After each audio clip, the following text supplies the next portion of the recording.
Hello friends, welcome to the my study channel express academy पर आपका स्वागत है। मेरे प्यारे बच्चों, आज के इस क्लास में सीखेंगे क्लास 10th रसायन विज्ञान का ऑब्जेक्टिव क्वेश्चन, जिस चैप्टर का नाम है अम्ल एवं लवण, यानी अम्ल, क्षार एवं लवण भी कह सकते हैं। और ये महाभिविया ऑब्जेक्टिव क्वेश्चन है। यदि एग्जाम में आएगा तो इसी सब प्रश्न में से आएगा। तो चलिए बिना देर के हुए आज के इस क्वेश्चन को देखते हैं। देखिए, पहला क्वेश्चन कहता है कि कोई विलयन लाल लिटमस को नीला कर देता है तो इसका पीएच मान क्या होगा। इसका पीएच मान क्या होगा, यानी 7 से अधिक होगा। इस ऑप्शन में 7 से अधिक कहाँ पर है, यानी ऑप्शन नंबर डी 10। देखिए, और ये जो क्वेश्चन है 2012-13 में क्वेश्चन पूछा गया है, तो निश्चित रूप से आप बने रहिए, यहीं से एग्जाम में क्वेश्चन आएगा तो आएगा। अगला प्रश्न कहता है, प्रश्न आगे क्या कहता है कि एसिटिक अम्ल का तनु विलयन के बारे में कौन सा अवलोकन सत्य है। तो एसिटिक जो अम्ल जो होता है सिरका का गंध देता है। एसिटिक अम्ल यानी एसिटिक अम्ल सिरका को ही बोला जाता है एक तरह से। अगला प्रश्न कहता है, अल्कोहल में उबली पत्ती पर आयोडीन विलयन की कुछ बूंद डालने पर पत्ती का रंग कैसा हो जाएगा। तो पत्ती का रंग नीला और काला हो जाएगा। ये भी क्वेश्चन 2018 में पूछा गया है। अगला प्रश्न कहता है कि अपच का उपचार करने के लिए निम्न में से किस औषधि का प्रयोग किया जाता है। तो एंटासिड का प्रयोग किया जाता है। अगला प्रश्न कहता है, किसी उदासीन विलयन का पीएच मान कितना होता है। तो उदासीन विलयन का पीएच मान 7 के बराबर होता है। अगला प्रश्न कहता है, निम्नलिखित में से कौन एक लवण है। तो कौन एक लवण है। K2SO4 एक प्रकार का लवण है, बाद बाकी ये सब दूसरे प्रकार का है। आगे प्रश्न कहता है कि किसी लाल तप्त आयरन पर जलवाष्प प्रभावित करने पर कौन सा युग प्राप्त होता होगा। Fe3O4 प्राप्त होगा। ये क्वेश्चन 2014 में पूछा गया है। अगला प्रश्न कहता है, हमारे शरीर का पीएच कितने परास से कितने परास के बीच कार्य करता है, यानी 7 से लेकर 7.0 से लेकर 7.8 तक काम करता है।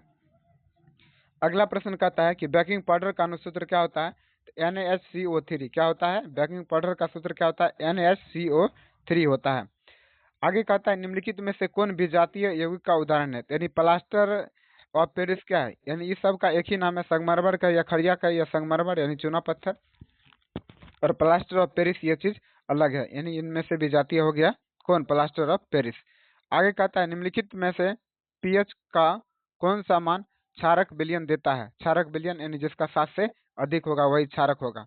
आगे कहता है, सोडियम क्लोराइड के जलीय विलयन में विद्युत धारा प्रवाहित करने पर यह वियोजित होकर सोडियम हाइड्रोक्साइड बनाता है। इस प्रक्रिया को क्या कहते हैं। तो कलोर क्षार अभिक्रिया कहते हैं। ये भी प्रश्न 2014 में पूछा गया है।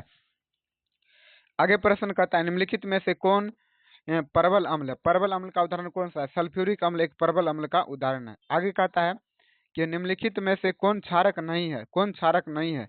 NaCl एक प्रकार का क्षारक नहीं है। आगे कहता है, कौन एक प्रबल क्षारक है। तो NaOH एक प्रबल क्षारक का उदाहरण है।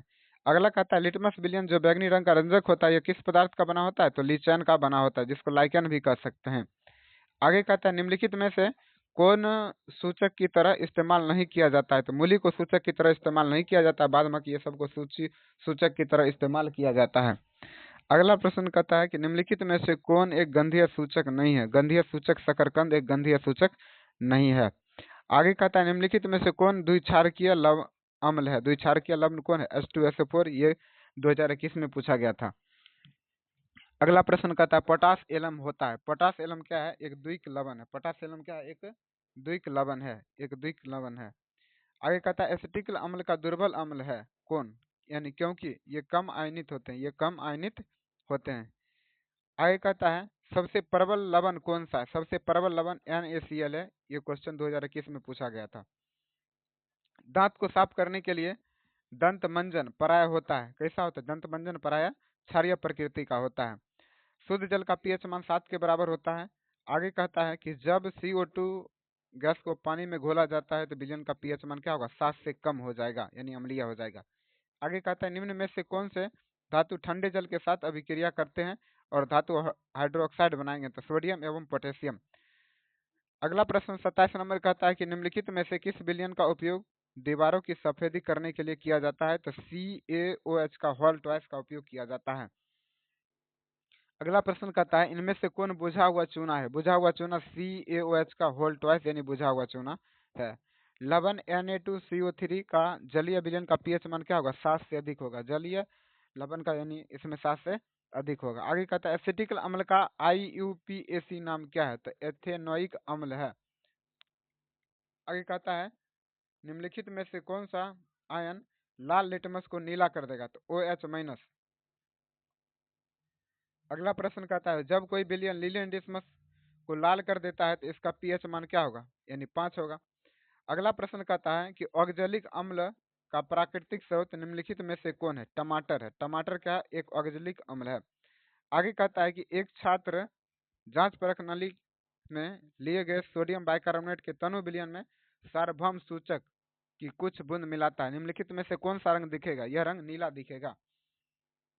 आगे कहता है कि जांच एक जांच पर खलनी में लिए गए विलयन में से एक लोहे की कील को डुबाया जाता है और आधे घंटे के बाद यह देखा जाता है कि विलयन का रंग परावर्तित हो चुका है। तो परख नली में विलयन था, कैसा विलयन होगा? CuSO4 होगा यानी copper sulphate. Plaster of Paris का रासायनिक सूत्र क्या होता है? ये परीक्षा में आएगा ही आएगा, यानी CaSO4 इंटू 1/2H2O होता है। अगला प्रश्न कहता है कि लिटमस विलयन जब ना तो अम्लीय होता है और ना ही क्षारीय होता है तब यह किस रंग का होता है? तो यह एक बैंगनी रंग का होता है। आगे कहता है कुछ ऐसे पदार्थ होते हैं जिसकी गंध अम्लीय या क्षार के माध्यम में बदल जाती है, इन्हें क्या कहते हैं? इन्हें गंधीय सूचक कहते हैं। इसमें हम जितना प्रश्न बता रहे हैं ये सब परीक्षा में आने की प्रबल संभावना है। अगला प्रश्न कहता है कि सभी धातु कार्बोनेट एवं हाइड्रोजन कार्बोनेट अम्ल के साथ अभिक्रिया करके क्या बनाते हैं? क्या बनाते हैं? संगत लवण, कार्बन डाइऑक्साइड और जल, यानी इसमें से सभी तत्व को बनाते हैं। आगे कहता है कि सभी अम्लों में पाया जाता है, सभी अम्लों में हाइड्रोजन पाया जाता है। अगला प्रश्न कहता है कि हाइड्रोजन युक्त सभी यौगिक होते हैं, क्या होते हैं? हाइड्रोजन युक्त सभी यौगिक अम्लीय होते हैं। जल में घुलनशील क्षारक के बारे में क्या सत्य है? इसे क्षार कहते हैं। जल में घुलनशील क्षारक को क्षार कहते हैं। इसका स्वाद कड़वा होता है, इसकी प्रकृति संक्षारक होती है, यानी इनमें से सभी। अगला प्रश्न कहता है पीएच में पी सूचक है किसका? पुषांश का। पी सूचक किसका है? पुषांश का। आप लोग बताइएगा पीएच स्केल का आविष्कार किसने किया था? अगला प्रश्न है एसिटिक अम्ल का प्राकृतिक स्रोत में निम्नलिखित में से कौन सा? सिरका। क्या है? सिरका। अगला कहता है सिट्रिक अम्ल का प्राकृतिक स्रोत क्या है? यानी टमाटर यानी सॉरी संतरा और नींबू में कौन सा अम्ल पाया जाता है? सिट्रिक अम्ल पाया जाता है। टार्टिक अम्ल इनमें से किसमें पाया जाता है? इमली में टार्टिक अम्ल पाया जाता है। इमली में टार्टिक अम्ल पाया, दही में लैक्टिक अम्ल पाया जाता है। लैक्टिक अम्ल अभी तुरंत बताए, दही में कौन सा अम्ल? लैक्टिक अम्ल पाया जाता है। आगे कहता है चींटी के डंक और नेटल के डंक में कौन सा अम्ल पाया जाता है? तो मेथेनोइक अम्ल या इसी को कहते हैं फॉर्मिक अम्ल। क्या कहते हैं? फॉर्मिक अम्ल। अगला प्रश्न कहता है दांतों का क्षय कब प्रारंभ हो जाता है? जब हमारे मुंह का पीएच मान 5.5 से कम होने लगता है तब दांतों का क्षय प्रारंभ हो जाता है। आगे कहता है हमारे पेट में कौन सा अम्ल पाया जाता है? हाइड्रोक्लोरिक अम्ल पाया जाता है। हाइड्रोक्लोरिक अम्ल एवं सोडियम हाइड्रोक्साइड के विलयन की अभिक्रिया से उत्पन्न लवण को क्या कहते हैं? तो सोडियम क्लोराइड के नाम से जाना जाता है।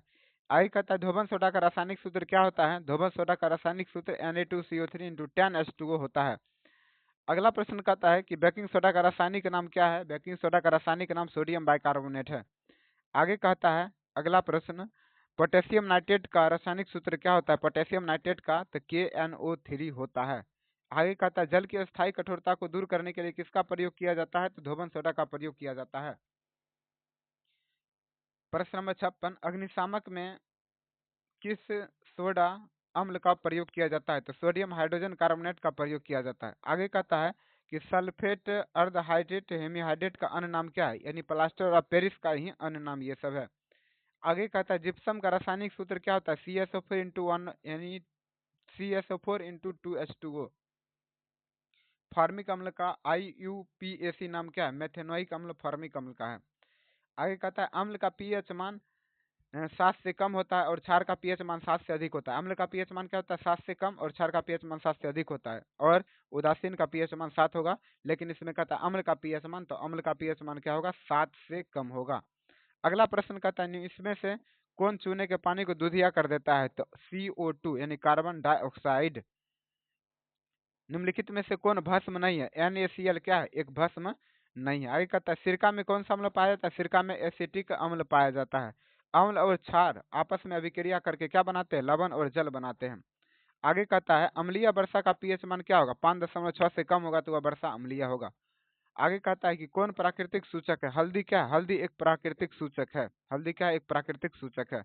आगे कहता है इनमें से कौन क्षारकीय ऑक्साइड का उदाहरण है? तो Na2O एक क्षारकीय ऑक्साइड का उदाहरण है। बेकिंग पाउडर एक मिश्रण है किसका? NaCO3 एवं टार्टरिक अम्ल का बेकिंग एक मिश्रण है। अब इसमें आगे चैप्टर का प्रश्न शुरू हो जाता है। तो हमने आपको बताया चैप्टर नंबर 2 में कुल मिला के 68 प्रश्न को बताया। यदि आप लोग मतलब बारीकी से पढ़ना चाहते हैं चैप्टर नंबर 1 2 3 4 5 ऐसे करके सीरियल बाय सीरियल, तो आप लोग सीरियल बाय सीरियल पढ़ सकते हैं। और महामैराथन तो ये सब खत्म होगा, इसके बाद हम बहुत ही जल्द 1 से 2 दिन के अंदर महामैराथन को शुरू करने वाले हैं। तो आप लोग अपने कमर को कस लीजिए कि इस बार अच्छे से अच्छे अंक को प्राप्त करना है, ताकि आपके गांव और समाज में आपका नाम रोशन हो। और वीडियो कैसा लगता है आप लोग अपने कमेंट बॉक्स में कमेंट कीजिए, अपना राय दें। तब तक वीडियो देखने के लिए आपको बहुत बहुत धन्यवाद।